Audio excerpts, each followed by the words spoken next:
warahmatullahi wabarakatuh. Selamat siang, salam sejahtera untuk kita semuanya. Yang saya hormati Ibu Rini Ericayati yang saat ini sudah hadir di tengah-tengah kita.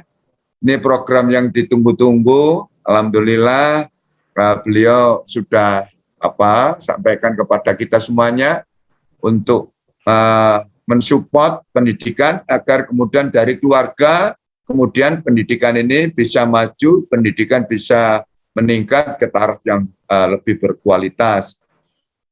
Bapak Ibu Kepala Sekolah, para guru SD, SMP sekota Surabaya, dan teman-teman yang saat ini sudah hadir di ruang Zoom meeting ini, ada Bu Muna, Pak Dedik, dan Bu Novi.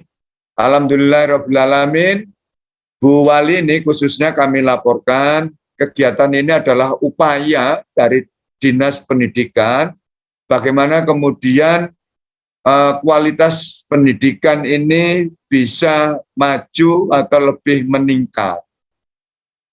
Kami mengawalinya dari keluarga karena filosofinya kalau keluarga ini alhamdulillah sudah terjadi keharmonisan yang luar biasa, anggota keluarga bisa berkomunikasi lebih efektif, dan seterusnya, maka kemudian tinggal para guru ini kemudian bisa lebih berkonsentrasi di dalam mengajar.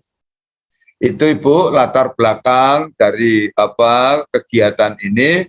Maka kemudian yang disasar adalah keluarga, yang luar biasa adalah kita harus mengajak ibunya para keluarga di Surabaya, yaitu Bu Wali Kota.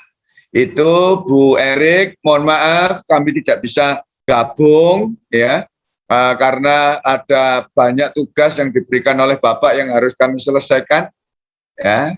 Kami tetap mengikuti nanti dari sini, mudah-mudahan ini adalah pertemuan kedua dan pertemuan ketiga nanti lebih asik lagi diikuti oleh para guru dan kepala sekolah, sehingga kemudian dari bincang-bincang ini banyak ilmu dan kemudian pengetahuan dan pengalaman yang bisa ditarik sebagai pelajaran untuk kita semuanya yang kemudian ini bisa menjadikan pendidikan lebih maju lagi. Terima kasih kepada semuanya yang sudah hadir dalam kegiatan ini. Mari kita dengarkan, kita berdiskusi bareng-bareng, kita belajar bareng-bareng, sehingga cita-cita kita bersama nanti dalam waktu yang tidak terlalu lama bisa terwujud. Terima kasih. Saya sekali lagi mohon maaf tidak bisa gabung langsung Bu Wali. Alhamdulillahirrahmanirrahim. Assalamualaikum warahmatullahi wabarakatuh.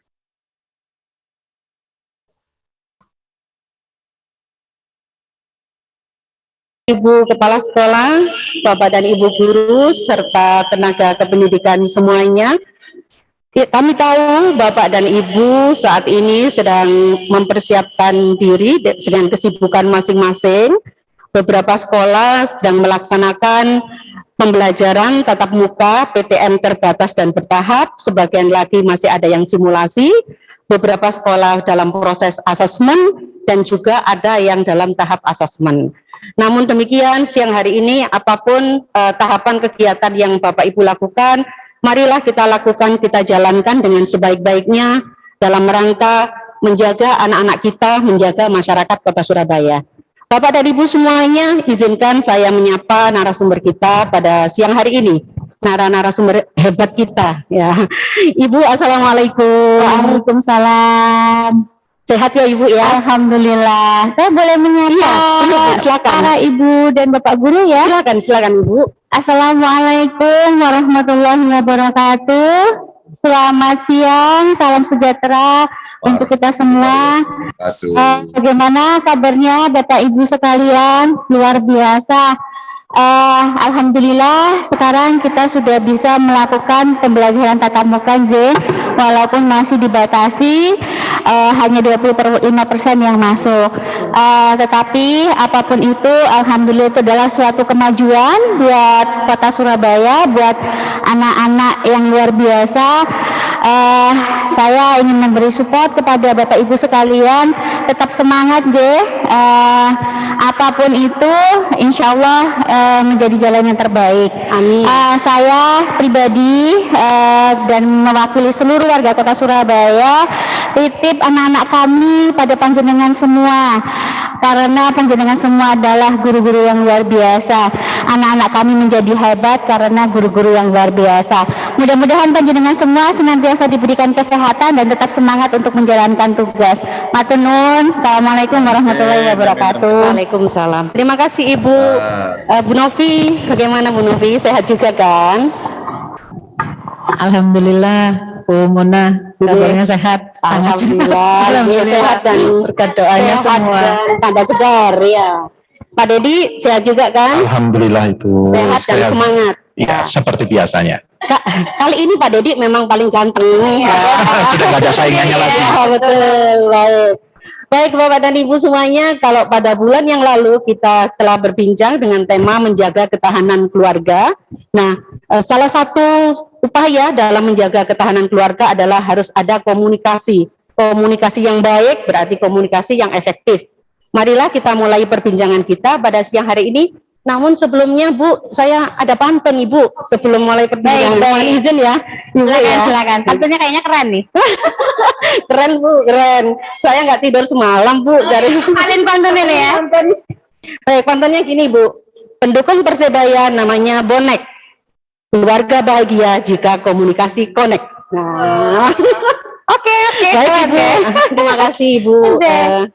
Pertama yang ingin kami tanyakan begini Ibu. Bagaimana cara Ibu mengembangkan komunikasi dalam keluarga, baik dengan Bapak maupun dengan anak-anak, mengingat kesibukan Ibu yang luar biasa. Kami tahu sebelumnya Ibu pernah sebagai Ketua Dharma Wanita Cipta Karya di DKRTH, di Bapeko juga ya Ibu ya. Apalagi sekarang Ibu ini ibunya orang Surabaya, ibunya warga Surabaya. Pasti kesibukan Ibu lebih padat lagi begitu. Apalagi juga Bapak ya Ibu ya. Nah, bagaimana Ibu cara Ibu mengembangkan komunikasi dalam keluarga bisa di-sharingkan ke kami. Silakan Ibu. Baik, matur nuwun Bu Mona.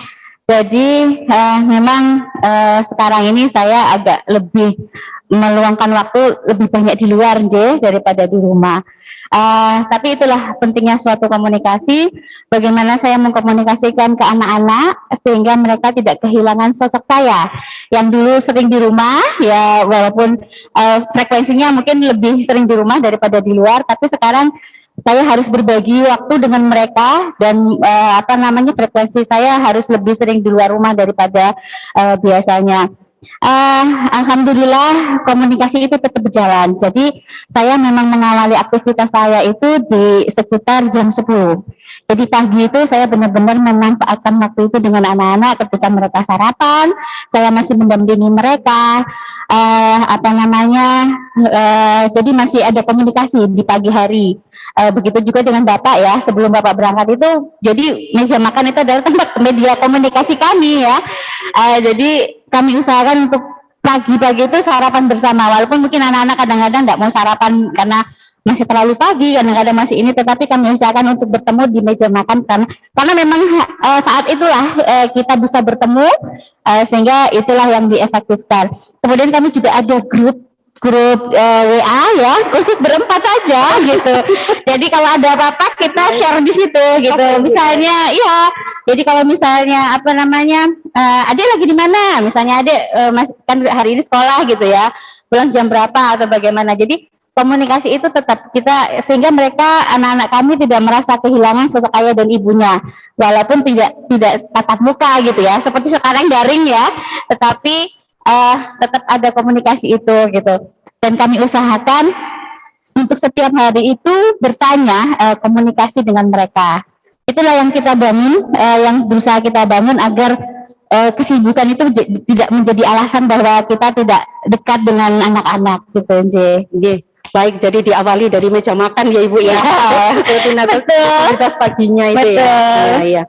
Oke, jadi tentunya pada saat Ibu pagi hari, pada saat makan bersama anak-anak dan Bapak itu kan juga berkomunikasi itu kan juga supaya tahu apa yang akan mereka lakukan nanti seharian ini. Betul. Terus atau mungkin dengan siapa mereka akan Ya, hari ini les gitu ya. apa, Betul. kemudian kegiatannya apa, kadang-kadang ada ekstra dia harus basket offline kayak gitu, Iya. selalu saya tahu. Iya, iya. Dari grup yang kecil tadi ya Ibu ya. Betul, betul. Jadi di samping itu juga memanfaatkan media yang ada ya, media sosial tentu saja. Ya, oke.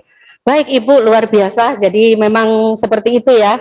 Ya, barangkali Bu Novi juga, kalau di Bu Novi sendiri bagaimana Ibu komunikasinya? Enggak, kalau Nah, Bu Novi ini kebetulan sama Ibu, putra dua. Ya, Bu Novi putri, putra juga sama dengan Iya, Ibu. sama ya. Ya. Pengalaman kita sama, masalah kita juga sama, masalahnya sama. dengan anak usia segitu, Iya, begitu ya. Masalahnya nanti dulu Bu. Oh iya, iya. Baik, baik. Jadi ya mungkin kalau yang dari Ibu sampaikan tadi itu memang sangat efektif ya, dan karena sekarang ini memang era digital, jadi misalkan dengan adanya grup WA satu Ya. keluarga inti aja itu sudah artinya membantu. Ibu tidak perlu WA Bapak, tidak perlu Iya.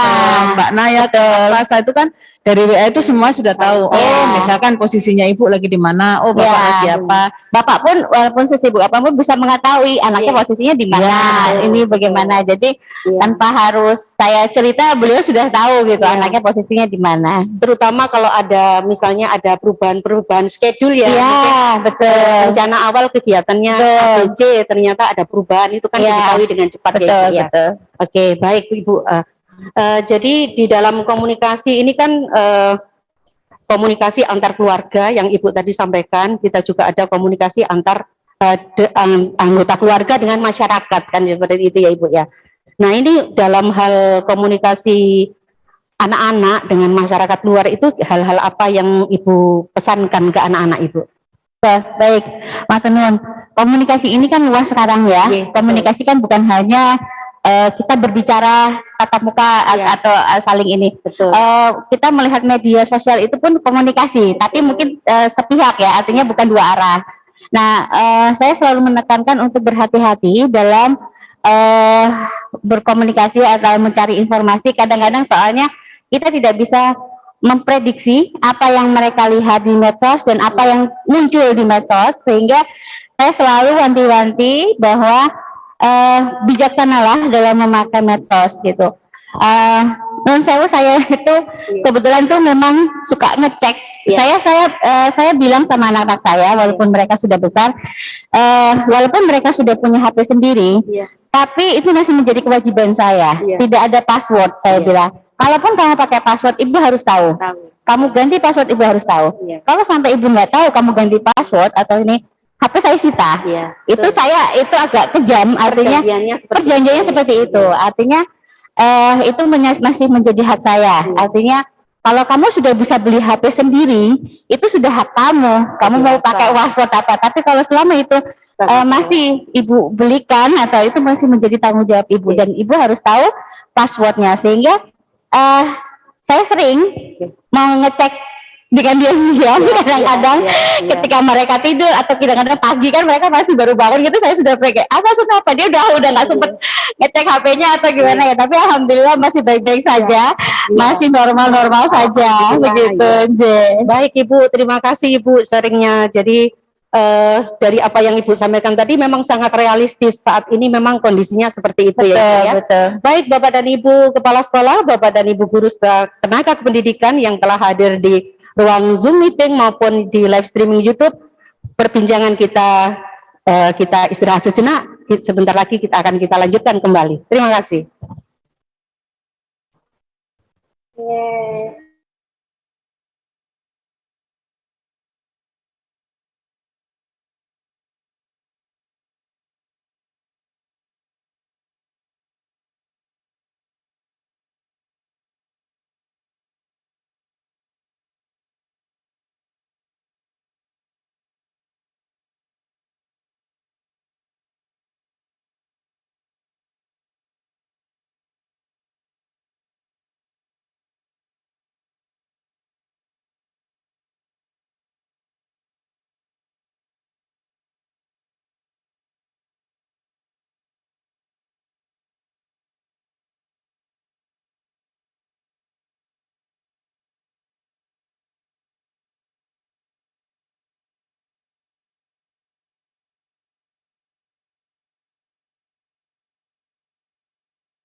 perbincangan kita pada siang hari ini.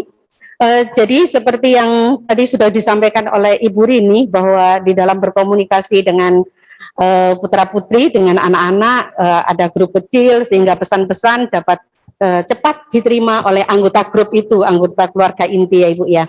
Nah, di dalam komunikasi itu kan ada pemberi pesan, ada penerima pesan, ada pesan yang disampaikan.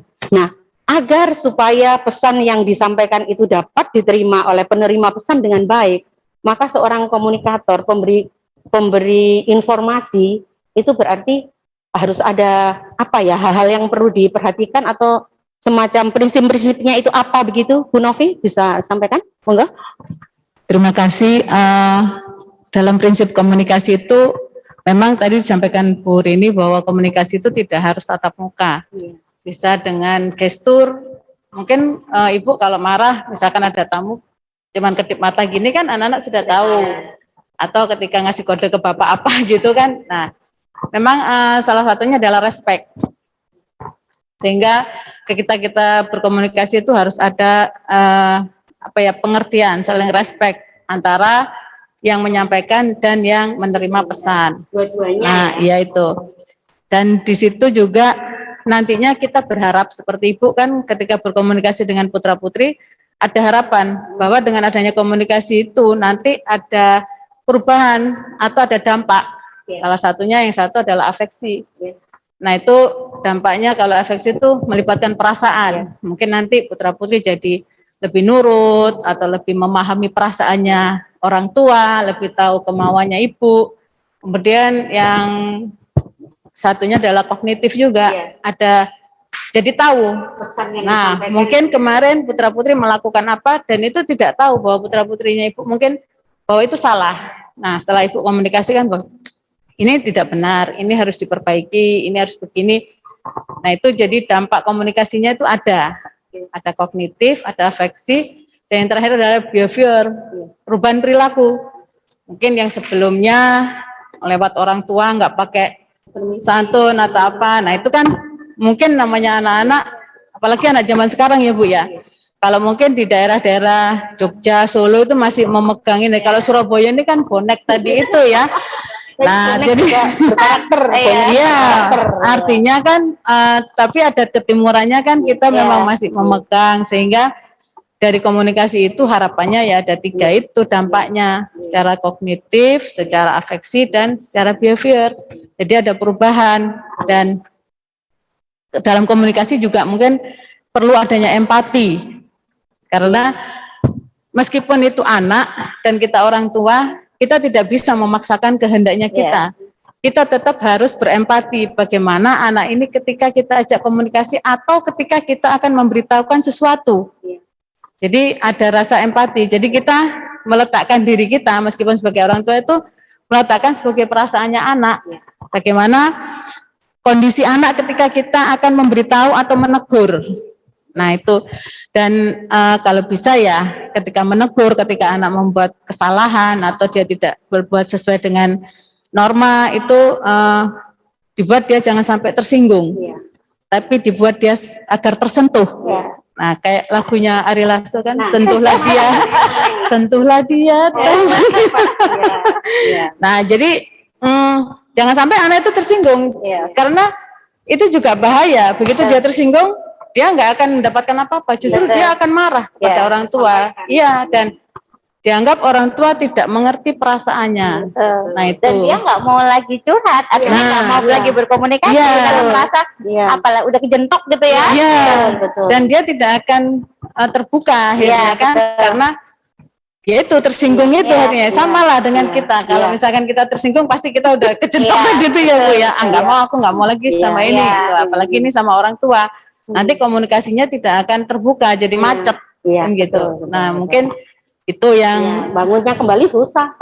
Itu membangunnya kembali susah. Dan jangan pernah memaksa. Jadi misalkan ini putra dan putri pasti tidak sama karakternya. Ketika pulang sekolah, yang putra pasti Lebih cuek. mukanya datar. Datang itu datar. Sedangkan yang perempuan mungkin lebih ekspresif ya Bu ya. dan langsung cerita, ibu aku tadi di sini. Nah kalau yang lagi ditanya pun malah ya gitulah. Iya. Ya, nah gitu. Tapi Sama seperti biasanya lah ya. ya, jadi kita tidak boleh memaksa, tidak boleh memaksa. Memang begitu. Iya. Nah meskipun seperti itu, kita juga nggak boleh menyerah, karena kita harus tahu bagaimana. Itu pasti dengan cara yang berbeda. ya, karena kan karakter anak meskipun dua pasti berbeda ya Bu ya, pasti berbeda. Meskipun dari rahim yang sama, pasti berbeda. Karena memang uniknya manusia di situ ya Pak Didi ya. Menurut ilmu kami itu begitu. Jadi manusia itu memang makhluk yang unik. Nah uniknya di situ. Padahal tiap hari yang dimasak ibu dimakan dua anak sama, perut sama kan gitu ya Bu ya. Didikan juga sama, tapi keunikannya di situ. Ya, Baik Bu Novi. Ya terima kasih. Jadi tespek itu nanti akan membawa perubahan dari sikap atau perilaku, kognitifnya dan behaviornya ya Bu ya, tingkah lakunya juga. Kemudian ada juga empati ya, jangan memaksakan meskipun itu anak itu masih dalam kuasa kita ya ibaratnya ya Bu ya, tapi jangan harus empati kita dalam berkomunikasi. Nah, Pak Dedi, barangkali masih ada prinsip-prinsip lain yang harus diperhatikan ini. Oh iya, benar sekali. Jadi gini, tadi kan sudah disinggung ya masalah respect, kita memang harus hormat. Kemudian juga kita harus bisa menempatkan diri pada posisi si penerima pesan, dalam hal ini adalah anak-anak gitu ya. Kalau tadi contohnya kepada anak komunikasinya, atau kemudian suami kepada istri, istri kepada suami. Nah, ada lagi yang disebut dengan audible. Jadi audible itu artinya apakah pesan kita itu sudah disampaikan dengan tepat, apakah dia itu nangkep nggak pesan kita. Jadi kita belum bicara soal apakah pesan itu bisa dicerna gitu, tapi sampai nggak ke dia gitu ya. Misalkan kita mengirimkan pesan gitu kepada seseorang, misalkan anggota keluarga kita itu menggunakan HP pakai WA, atau mungkin menggunakan SMS kalau kita nggak bicara soal WA gitu ya. Nah, kita juga harus tahu apakah dia memahami nggak bahasa yang kita sampaikan gitu loh. Karena bahasa dengan WA, dengan bahasa lisan, apalagi nanti bahasa tertulis surat, itu pasti tiga hal yang berbeda gitu. Kadang ketika kita menggunakan satu moda atau satu cara informasi di satu media dengan media lain itu beda. Contohnya di WA itu banyak sekali jargon singkatan-singkatannya gitu kan, seperti itu. Saya kenal teman saya dulu ketika kami aktif di LSM itu, dia barusan bisa SMS waktu itu, belum ada WA. Terus dia melihat teman-teman itu kalau kirim pesan itu ada singkatan-singkatannya. Nah, dia daripada dia merasa kagok, malu, tanya itu singkatan apa, ini nyingkatnya gimana sih? Akhirnya dia bikin cara sendiri. Dihilangkan semua vokalnya. Jadi intinya apa? Dia bikin singkatan baru yang orang dikirimin juga nggak ngerti. Ini lu ngomong apa sih sebetulnya? Jadi dipikirnya bahwa yang namanya bahasa SMS itu ada cuma dihilangkan aja huruf hidupnya gitu. Nah, orang juga bingung, ini apa sebetulnya kamu mau gitu kan? Gitu ya. Itu akhirnya kan jadi orang nggak ngerti. Nah, untungnya karena satu kantor, jadi kita langsung nyampaikan maksudmu apa. Nah, itu yang ditekankan kalau di komunikasi di kantor-kantor itu ditekankan. Kalau kamu ngirim suatu pesan, bicara melalui telepon atau intercom gitu ke orang, suruh dia mengulangi lagi pesan itu. Nah, itu untuk mengurangi kesalahpahaman gitu. Jadi kalau misalkan Bapak Ibu sekalian menasehati putra-putrinya gitu, oke. Jadi tadi Mama bilang apa? Nah, gitu. Ceritakan versinya dia. Kalau cocok, klop gitu ya, nggak usah sampai kata perkatanya sama, nggak masalah gitu. Berarti dia nangkep. Gitu. Tapi kalau enggak, wah itu berarti ada yang miss gitu. Mungkin kita terlalu cerewet kali ya gitu. Harus kemana-mana dulu.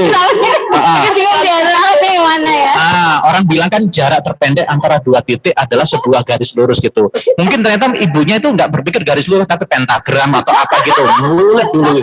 Nah, akhirnya bingung anak-anak ini. Maksudnya apa sih tadi itu? Ternyata cuma A sampai ke B gitu aja. Tapi muter ke sana Wonokromo dulu, terus ternyata ke Tambak Woso dan sebagainya. Nah, itu yang bikin anak jadi bingung. Terlalu banyak kembangannya gitu. Nah, yang kedua, yang selanjutnya itu jangan lupa clarity gitu. Clarity itu artinya kejelasan gitu. Jadi kejelasan itu kalau tadi kan kita bicara soal medianya gitu ya. Nah, sekarang kalau clarity itu adalah apakah pesan kita itu tidak multitafsir gitu. Multitafsir atau enggak? Gitu. Kadang-kadang kita menyampaikan dua pesan itu secara bersamaan, tapi kemudian orang nangkepnya jadi bingung. Misalnya kita bilang, ini boleh dimakan enggak? boleh gitu kan, tapi mata kita entah kayak gimana gitu, kayak gitu. Nah itu sebetulnya gini, kita memang berkomunikasi itu tidak hanya secara lisan tapi juga nonverbal. Nah kita perlu mensinkronkan keduanya, kecuali kalau kita memang ingin menyampaikan suatu pesan yang tersembunyi di baliknya. Contoh gampangnya kayak gini, misalkan ini udah jam 12 ya, kira-kira tempat makan terdekat sini di mana ya gitu. Orang terus mikir begini, oh Pak Deddy ini lapar kayak ya, berarti dia pengen makan siang gitu ya, seperti itu. Nah kemudian Tuan Ruang mengatakan, oh iya sebelah sana sebentar, saya tak minta Mbak Anggi untuk membelikan. Nah itu kan berarti kan sebetulnya saya cuma tanya, tempat makan terdekat sini di mana? Ditawari Mbak Anggi Bu. Coba cuma tanya tempat makan di mana gitu. Tapi kan tafsirannya sudah, oh berarti ini lapar, minta dibelikan. Nah itu yang dinamakan dengan transaksi tersembunyi gitu. Kadang kita ingin menyampaikan suatu pesan, tetapi tidak secara langsung. Kita melakukan di baliknya. Memang budaya kita, bahkan seni juga gitu, kayak sastra itu kadang kita menggunakan pesan yang tersembunyi. Itu boleh gitu ya. Cuma kita mesti ingat ini rawan menimbulkan kesalahpahaman. Apalagi orang-orang tipe yang saklek yang tidak pandai menangkap apa yang ada di balik gitu. Orang-orang yang tidak peka sosial kadang seperti itu.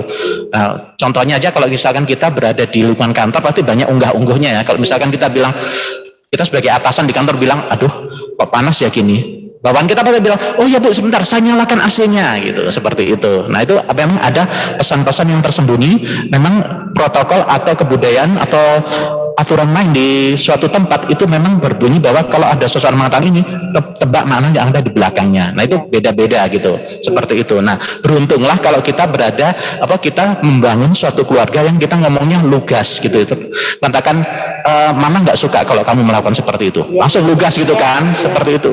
Tapi kalau misalkan kayaknya nggak gitu deh ya, nah wes ini maksudnya nggak pora, nah gitu, seperti itu. Nah itu lebih bagus. Nah yang terakhir ada jangan lupa bahwa humble itu artinya apa, kita jangan sekali-sekali ya kita dalam membuka diri kita, menyampaikan informasi, kita menganggap bahwa kita itu yang paling tahu, bahwa versi kita mengenai informasi atau kebenaran itu adalah yang paling benar, orang lain mesti salah gitu, seperti itu yang sering terjadi itu seperti itu, sehingga kemudian secara nggak sengaja intonasi kita itu juga terbawa. Ingat, komunikasi nonverbal itu sangat menentukan juga dalam interaksi dengan orang lain gitu ya. Jadi 90% masalah itu bukan dari isi informasinya tapi cara kita menyampaikan kayak gitu, dan cara kita menyampaikan terpengaruh dengan cara kita memandang orang dan cara kita bersikap. Kalau belum kita sudah meremehkan orang gitu, apa yang kita lakukan, cara kita bergerak, menatap dan intonasi itu pasti sudah tidak kena. Itu padahal itu yang kemudian yang lebih ditangkap orang daripada inti pesan kita. Itu yang kita memang perlu hati-hatinya di situ, seperti itu. Nah, jadi mungkin Bapak Ibu sekalian mungkin di rumah ada yang merasa, oh ya kira-kira saya kayak gitu ya, gitu. Nah, barangkali ini introspeksi gitu. Dan memperbaiki pola komunikasinya. Saya nggak bilang mau bertobatlah kembali ke jalan benar, enggak ya, berarti meremehkan, nggak humble itu berarti. Berarti ini ya Pak Det, apa kesan pertama ya Pak Det yang perlu kita kita berikan kesan yang baik supaya ketika berkomunikasi, misalkan mau komunikasi dengan orang lain atau dengan putra putri, belum sudah mukanya marah gitu kan, anak-anak pasti lihatnya, oh ini marah, takut duluan, jadi apa yang nanti disampaikan ditahan, jadi nggak nggak nyampe gitu kan, nggak sampai ke anak gitu, jadi kesan pertama begitu menggoda. Selanjutnya terserah. Baik, terima kasih Bu Novi, Pak Deddy. Jadi memang di dalam berkomunikasi itu diperlukan respect, empati, audible, clarity, dan humble. Gitu ya Bapak ya. Baik Bapak dan Ibu semuanya, undangan yang ada di Zoom maupun di live streaming YouTube, kita break sejenak, kita kembali setelah sesaat lagi. Terima kasih.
semuanya yang ada di ruang meeting Zoom maupun yang ada di live streaming YouTube masih setia dengan perbincangan kita pada siang hari ini. Tadi Pak Dedi kan menyinggung ya bahwa dalam komunikasi itu ada komunikasi verbal dan juga ada komunikasi nonverbal. Nah, Ibu ini kan ada Mbak Naya sama Mas Pasa di rumah. Kira-kira dari adik-adik itu, anak-anak itu ada perbedaan pola komunikasi enggak Bu? Siapa yang lebih suka komunikasi verbal atau non-verbal? Saya ingat Bapak tempo hari pernah beliau menyampaikan itu kalau Bapak pulang masih gendong naik tangga lah. Itu kan komunikasi non-verbal ya. Nah, jadi bagaimana Ibu? Baik, kalau dibilang mana yang non verbal, mana yang verbal, saya rasa dua-duanya sama. Cuma memang kalau yang perempuan Mbak Naya ini lebih komunikatif daripada Mas Pasha. Mas Pasha ini mungkin karena laki-laki lebih cuek ya. Pada umumnya. Pada umumnya, sehingga harus dipancing dulu ya, harus dipancing dulu baru dia cerita. Tapi kalau Naya ini nggak dipancing, kadang-kadang ceritanya ngeloyor kayak maknya gitu ya. Gitu. Tapi kalau untuk non verbal dan verbal saya rasa sama ya, karena saya memperlakukan mereka sama. Artinya ketika verbal itu kan bisa bermacam-macam ya. Ketika saya cium, saya peluk itu komunikasi bagaimana saya menyayangi mereka begitu ya. Begitu juga dengan Bapak ketika pulang itu gendong, anak-anak itu masih dirangkul, dua-duanya sama. Jadi kalau untuk urusan itu kami perlakukan mereka itu sama. Tidak ada beda. Cuman memang untuk berkomunikasi mereka mempunyai tipe yang berbeda. Yang satu memang suka berkomunikasi, artinya tanpa saya tanya udah bercerita. Yang satunya yang memang harus saya pancing, betul. Jadi mungkin itu aja bedanya. Terus waktu kan anak-anak sudah menginjak remaja ya Ibu ya, atau sudah remaja ya. Kalau perbedaannya dulu sewaktu kecil, waktu TK, SD dengan sekarang di masa remaja ini kira-kira ada tidak Ibu karakter atau pola komunikasinya? Pastinya berbeda ya. Kalau kecil itu komunikasinya lebih cenderung apa ya? Saya lebih cenderung saya yang aktif gitu loh. Saya yang lebih aktif daripada anak-anak. Tapi ketika mereka sudah menginjak remaja, perlakuannya pasti berbeda. Mereka tuh sekarang tidak bisa dibuat seperti itu, tapi harus dibuat seperti teman. Jadi mereka mau untuk bercerita. Saya berusaha supaya mereka itu tidak lebih senang bercerita kepada teman daripada bercerita ke ibunya sendiri gitu. Sehingga dari kecil memang saya sudah ajarkan mereka untuk minimal saya tanya, kamu tadi di sekolah ngapain? Kamu tadi di sekolah ketemu siapa? Waktu kecil ya, waktu TK, jadi terbiasa untuk berkomunikasi, bercerita, Cuman ya itu, seperti yang saya bilang laki dan cewek itu berbeda ya. Tapi sekarang itu saya lebih cenderung menjadi teman mereka untuk bercerita. Karena mereka juga sekarang berbeda ya, agak susah kalau sudah gede gini. Kalau mau diajak kemana-mana itu harus alasannya jelas, mau kemana, sama siapa, ngapain gitu. Kalau dulu kan enggak, mereka manut gitu ya. Kalau saya ajak kemana ini, itu agak ini berbeda. Jadi penanganannya berbeda. Jadi kita harus bisa menjadi teman mereka, sahabat mereka gitu. Saat ini ya, karena jangan sampai mereka lebih nyaman bercerita dengan teman daripada bercerita dengan ibunya sendiri. Itu yang mungkin bisa menjadi pelajaran buat semuanya, semua ibu ya. Jangan sampai anak itu salah untuk bercerita. Kadang kan kalau tempatnya benar untuk bercerita, dia akan mendapat solusi. Tapi kalau salah bercerita, kemudian solusinya salah, ini jadi nggak karuan gitu. Baik Ibu, jadi kalau saat ini itu Ibu memposisikan sebagai teman dengan anak-anak sehingga mereka juga bisa curhat dengan enak, nyaman, gitu. Tidak mencari tempat lain untuk curhat. Nah, itu ada parikannya loh Ibu. Oh iya, ada lagi apa nih? Nggak tidur lagi semalam ya? Sekarang parikan Ibu. Oke. Tuku brotowari karo pace digawe jamu paitan. Burini pancen oke, isok digawe panutan. Amin. Iya, Bu Novi, kayak tadi yang disampaikan oleh Bu Rini kan dengan posisi putra putri beliau saat ini remaja, Mas, beliau memposisikan sebagai temannya anak supaya anak-anak bisa curhat, tidak mencari tempat curhat yang lain kan gitu kan. Nah, ini kan tidak muncul langsung. Ini kan karena komunikasi selama ini terbentuk ya. Tidak bisa kan kalau kalau tidak dibangun mulai dari dari TK, kecil, dari ya. kecil ya Ibu ya. Nah, berarti kan dengan adanya komunikasi yang efektif itu akan membawa manfaat, gitu kan Bu? Ya, kan seperti itu ya Bu Novi ya. Nah, kalau dari sisi sekolah seperti apa Ibu? Tanya Bu Novi. Jadi tadi yang sudah disampaikan Ibu memang beda ya Bu ya. Ya. Komunikasi dengan anak-anak ketika SD, TK SD, kemudian sekarang menginjak remaja Ya. semua dua-duanya.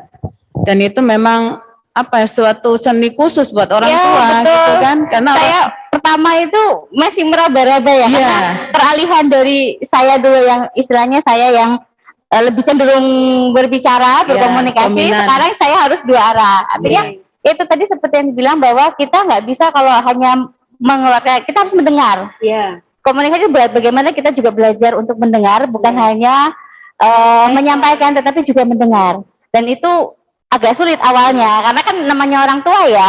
Saya jujur, tapi itu Merasa proses. Mas saya lebih tahu. Apalagi anak-anak yang sekarang sudah punya argumen yang kuat. Iya, Begini, betul. begini, begini, begitu. Jadi kita untuk belajar untuk mendengar itu penting ya, Iya. bukan hanya menyampaikan. Berarti harus ada sekolah orang tua loh itu.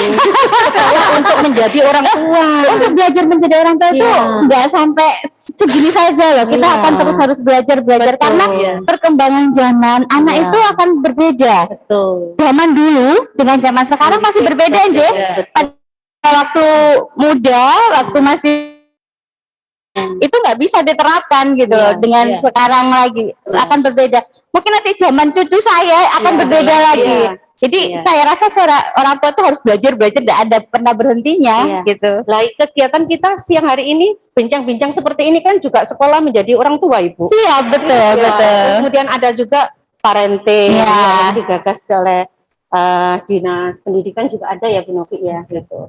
Ya Bu Novi bagaimana? Monggo Oke, jadi tadi ditambahkan sudah lagi. disampaikan Ibu juga kan harus ada keterbukaan. Nah, gimana untuk anak itu supaya terbuka? Itu tadi jangan mengkritik, Iya. jangan membuat dia tersinggung. Jadi kita memposisikan kita ya sebagai anak-anak. Iya. Misalkan Ibu sekarang putra-putri sudah menginjak remaja. Tadi Ibu bilang masih meraba-raba. Iya. Saya rasa nggak meraba aja Bu. Kalau sudah remaja kita terkaget-kaget juga. Begini. Terkaget-kaget dengan perkembangan ya. Ada aja berita baru. Kita jadi surprise. Iya. Kok gini ya? Nah ini kan kita jangan sampai di depannya anak kita seakan-akan Betul. Harus ditahan dulu. Iya. nggak jaga wibawa lah. Iya, betul. Tahan dulu nih emosinya nih. Kita juga, kok gini? Jadi memang ini kan masa peralihan dari Iya, anak-anak ke remaja awal, nanti remaja Iya. remaja dewasa ya Pak ya, dewasa. Nah itu memang peralihan itu yang harus kita antisipasi juga gitu, nggak bisa dulu kan waktu kecil, ayo ikut semua pasti suka. Iya. Kemana kadang kita yang, aduh nggak usah ikut, Iya. repot gini. Sekarang kita ngajak itu harus berapa jam sebelumnya dia sudah ngasih tahu. Iya, betul. Nanti ya kita ibu sama ayah mau ke sini. Kamu nanti nah Iya, mau jangan kemana sama siapa, ngapain. jangan sampai dia sudah punya rencana sama temennya. Iya. Kemudian kita dan dia ikut kita juga nggak akan nyaman. Nyaman, betul. Karena dia merasa terpaksa. Iya. Nah, ini yang memang pola-pola apa ya Bu, pengasuhan ini yang komunikasi ini juga yang perlu kita pelajari juga. Tadi Ibu bilang pelajarannya nggak cuma sekali, kita terus terus. karena tiap hari itu apalagi menjelang remaja gini ini peralihan, surprise-nya luar biasa Bu. Betul. Surprise-nya masih buat kita. Iya, betul. Aduh kok gini ya? Iya, betul. Jadi tapi kan kita nggak bisa menyerah. Iya. Kita tetap harus mencari pola Peran karena kan kita, bagaimanapun tanggung jawab kita. apalagi Nggak kalau boleh. komunikasi itu sudah terbentuk Iya. dari awal, kita akan mudah. Iya, Gitu kan? betul. Karena tadi seperti yang disampaikan tuh ya Pak ya, kalau golden age itu ya, Ya, 0 iya. sampai 0 sampai 3 tahun atau 0 sampai 5 tahun. Sebenarnya 0 sampai 3 tahun itu masa-masa yang memang paling Membentuk pondasi ya Bu ya, untuk pondasi Betul. fundamental. Jadi kita ini memang ketika bayi, sebenarnya yang namanya komunikasi itu ada namanya, saya pernah mendengarkan tausiahnya Bu Aisyah itu juga ada bahasa namanya bahasa kasih. Nah, bahasa kasih itu adalah cara mengutarakan cinta kita kepada anak-anak dan dia mengerti bahwa itu adalah bentuk cinta kita Iya. kepada mereka. Itu ada bahasa kasih namanya. Iya. Dan kenapa kok bukan bahasa kasih sayang? Enggak, karena dengan bahasa kasih kita akan mendapatkan sayang, kita akan mendapatkan cinta, dan kita akan mendapatkan kebahagiaan. Ya, oke. Bahasa kasih ya. Ya. Baik ya Bu Novi, terima kasih banyak atas uraiannya. Lah, ini kan memang kita ini kita harus adaptasi ya. Kita yang orang dewasa yang bertanggung jawab kita harus beradaptasi. Apalagi kan anak-anak sekarang kan ada bahasa gaul begitu ya.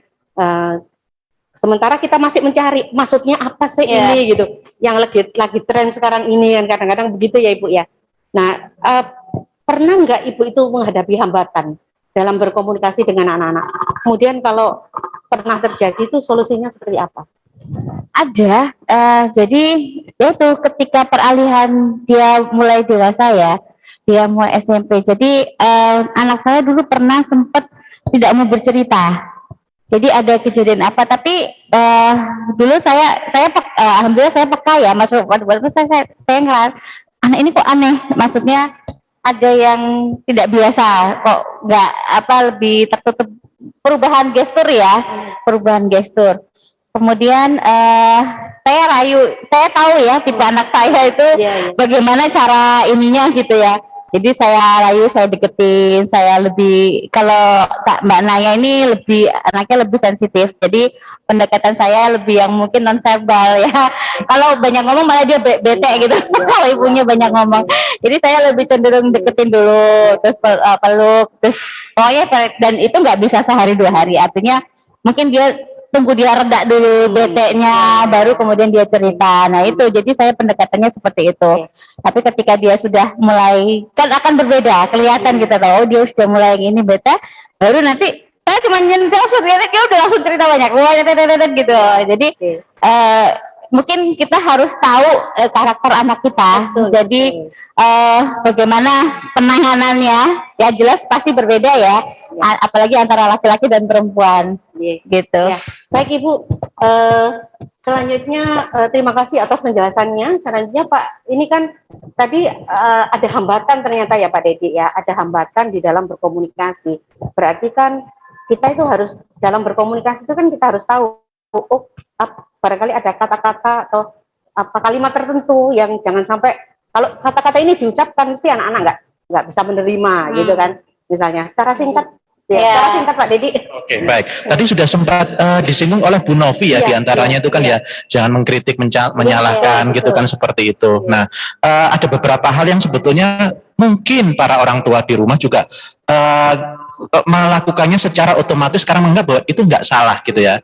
Contohnya dia bertanya, ketika anak melakukan sesuatu yang menurut kita ini salah, mestinya nggak gitu ya. Kita tanya, mengapa kamu lakukan itu? Nah, kata-kata mengapa itu sebetulnya ada berkonotasi menyalahkan gitu. Nah, itu bukan berarti bahwa kita nggak boleh menggunakan kata itu sama sekali, akan tetapi memang harus hati-hati, tahu selanya, tahu waktunya mengatakan itu, atau diganti dengan kata lain. Apa yang membuat kamu kok akhirnya melakukan itu, misalkan seperti itu. Nah, ada kadang-kadang kita membandingkan dengan sepupunya. Kenapa sih kamu nggak bisa seperti si Mbak itu atau itu? Aduh, nah itu loh. Itu yang paling orang jadi gemes tuh, merasa aku kok aku ketukar kayak di rumah sakit atau gimana kan gitu. Nah itu. Apalagi dibandingin adik kakaknya ya.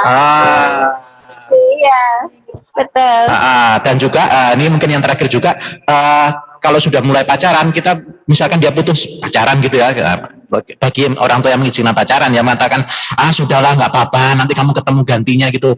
Mungkin sebetulnya dia masih ingin didengarkan gitu. Apalagi langsung kita berikan nasihat. Nah, menghibur dan menasehati terlalu cepat itu adalah resep untuk membungkam anak gitu loh. Jadi pada saat dia lagi kepinginnya curhat itu, dulu ya, sampai dia reda, baru dia mau jadi menasehati dan menghibur itu ada timingnya, itu ada celahnya gitu. Pada saat anak itu masih berapi-api itu biarkanlah dia untuk meluapkan gitu, dengerin, pahami. Setelah itu baru kita masuk menasehati atau menghiburnya pada waktu yang tepat. Nah itu yang kadang-kadang orang tua lupa, dipikir anak kalau mengeluh itu pasti langsung kasih nasihat, kasih hiburan gitu. Anak langsung diem, percuma juga kalau nggak didengerin kok. Nah itu, itu yang sekarang kadang kita lakukan secara otomatis. Maksud kita baik, tapi itu dampaknya dirasakan anak seperti itu gitu. Baik Pak Dedi, terima kasih Pak Dedi.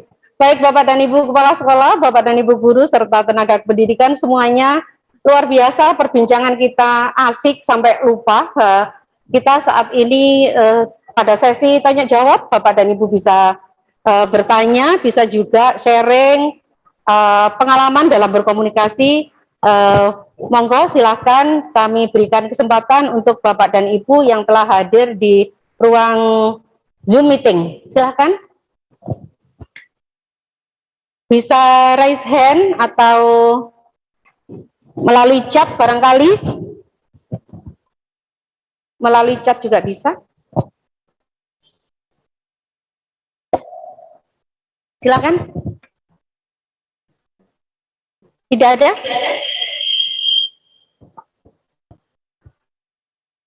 Melalui chat barangkali, Mas Ilham, bisa ditayangkan? Baik. Belum ada yang bergabung? Ya, jadi kata-kata saja kalau pilihannya tidak tepat ya bisa ini ya Ibu ya, bisa membuat dia yang tambah parah. Malah tambah parah, iya. Jadi ya ini harus ilmunya ini harus dikuasai oleh kita orang tua. Resepnya membungkam. Resep membungkam. Ya, baik. Terima kasih. Ada yang raise hand untuk bertanya dari mana? Silakan. Yang raise hand silakan dari Wiji Nur Aini, Ibu Wiji Nur Aini. Silakan Ibu Wiji Nur Aini. Silakan memperkenalkan dari Bu Wiji namanya tentu saja dari sekolah mana?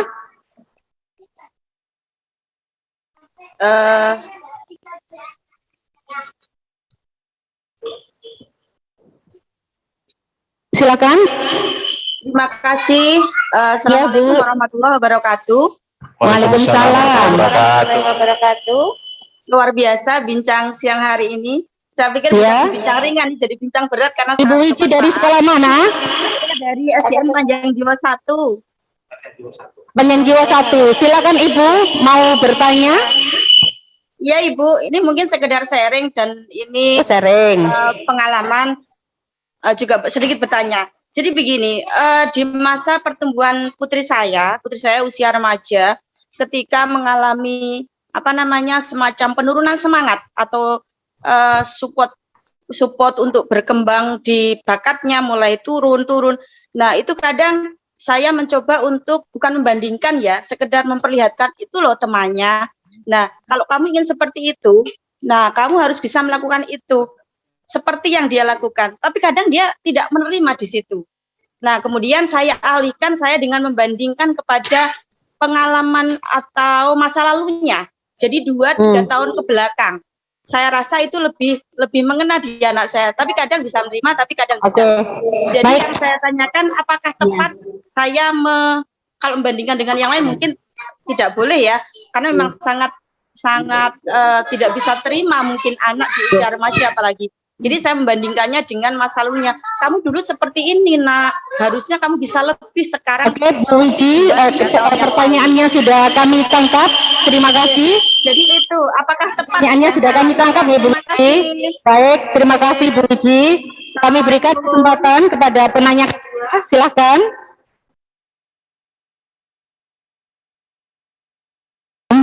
Silakan yang bertanya.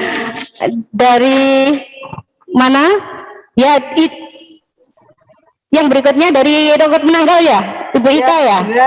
Iya. Silakan Bu Ika, agak cepat ya Bu Ika ya. Cepat langsung ke masalahnya atau pertanyaannya. Saya dari SDN, Kepala Sekolah SDN Rungkut Menanggal 1. Mohon izin Ibu bertanya ataupun bisa kita ini kan. Begini Bu Muna, komunikasi yang efektif dalam keluarga.